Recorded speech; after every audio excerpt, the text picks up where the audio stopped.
Controversy!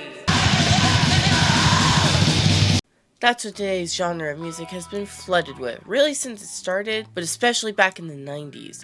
Welcome to the world of black metal. If you know who these two are, I don't need to explain the backstory. And if you don't know who these two are, other people can explain it better than I. But don't read or watch Lords of Chaos, I swear to God. So hello, Thieves, Assassins, and Rogues of Ambiguous Gender. Thank you for 100 subscribers, and I'm just here today to talk about my favorite bands from this frigid northern music style.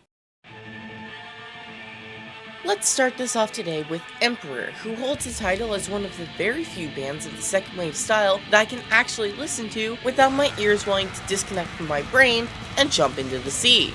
In the Nightside Eclipse in particular is an album I hold very dear to my heart. Not only are the vocals haunting and perfect, both for the style and for the execution, the guitar melodies flowing like shades in the night, and the drums cutting like a ghostly chariot zipping through the sky. But this album is very special to me. It was the first second wave album I could fully listen to with no issues. I remember texting my friends who play, and make black metal, and being like, oh my god, I finally found a second wave album I can listen to. I was so happy.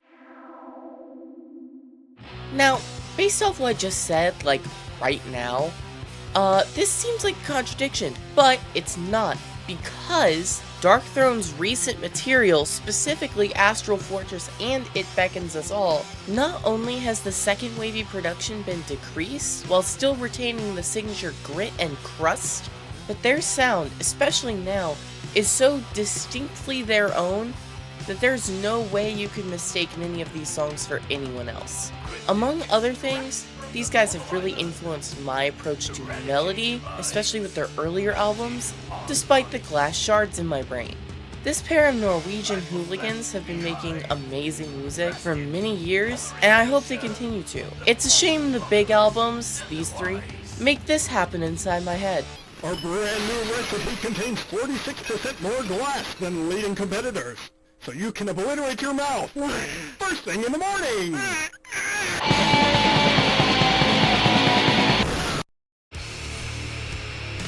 Look, I really like Bathory. Quorthon can write and play like a motherfucker, but tell me honestly, is this not the coolest thing you've ever seen?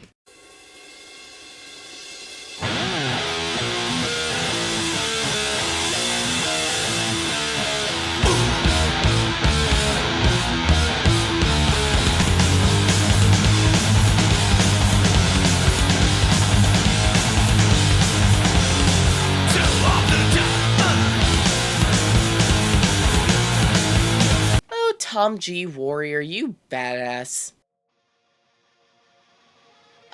Tura, someone I've already covered on this channel, check this video out if you haven't yet, but their variety of raw black metal is so unique and special that it stands out above the rest thanks to the use of synths, as well as a very high knowledge of production. You can't make it sound like this on accident. Plus, you'll never run out of music because they release something every 10 minutes.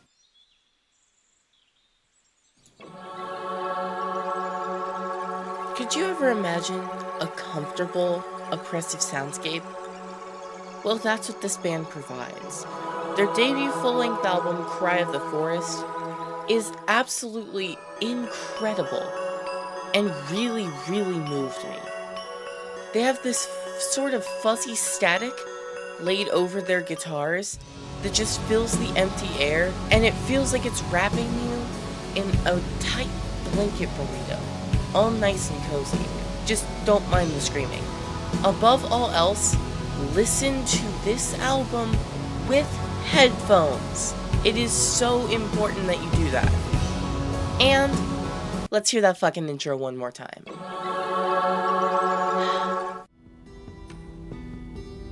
Wow. Just wow.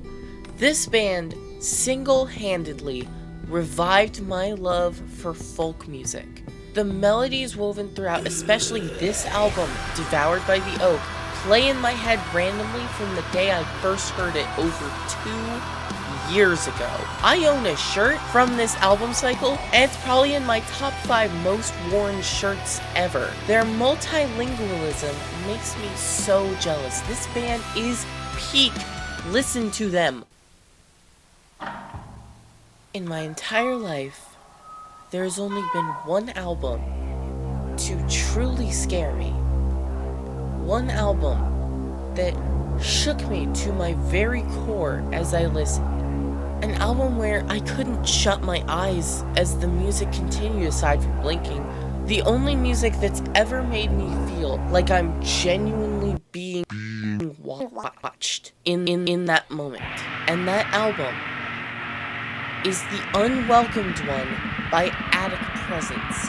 The vocals on this album just about made me shit myself, and the entire production sounds like it's stalking you. It is a marvel of raw production. I am blown away.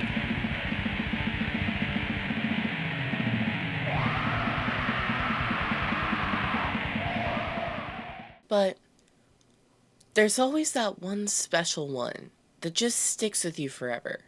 And here's mine.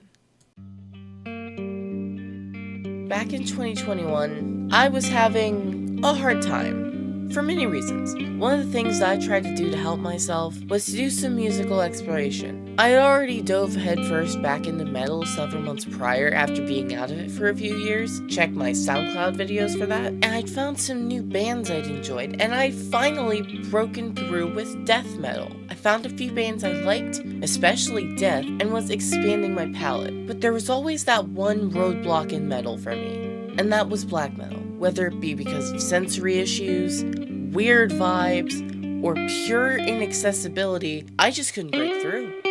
But I kept trying, and I kept trying. One day, I was at work doing dishes. It was slow, so I was paying more attention than usual to my music. I was trying to find some black metal that would work for me. And then I hear this.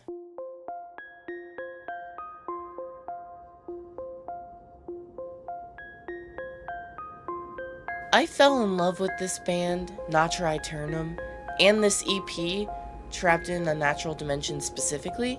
I listen to this shit all the time. Their way of creating atmosphere literally allows for you to close your eyes and see yourself exploring the previously mentioned Lost World.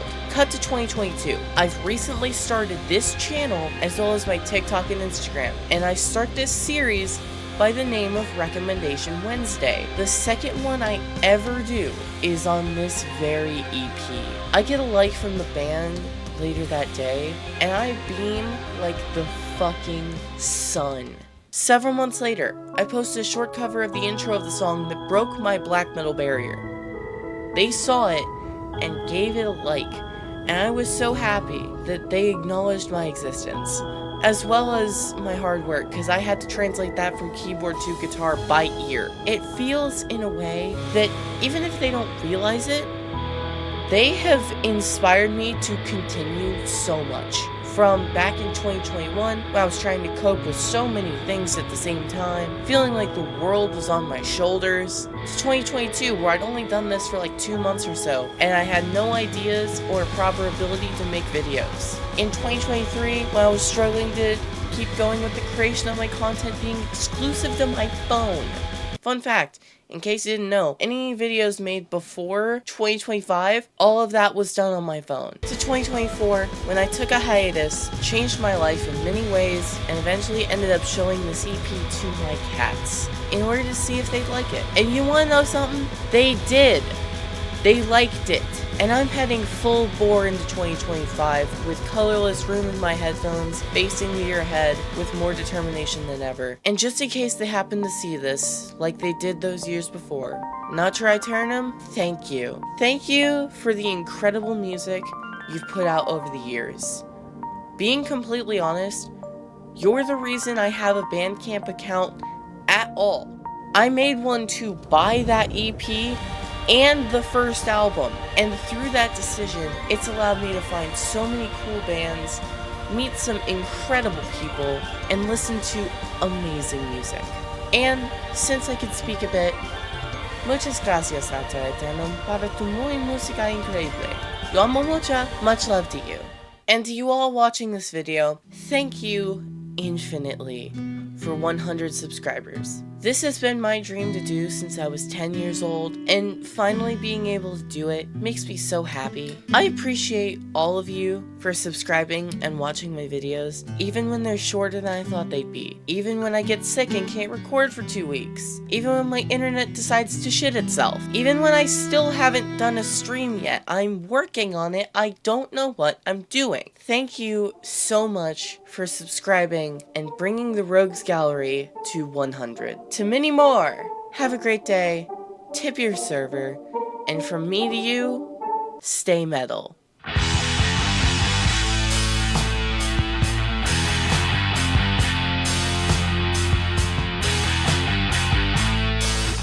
This pair of Norwegian hooligans has been making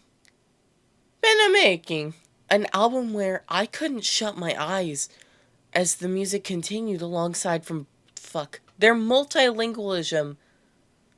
Blah, blah, blah.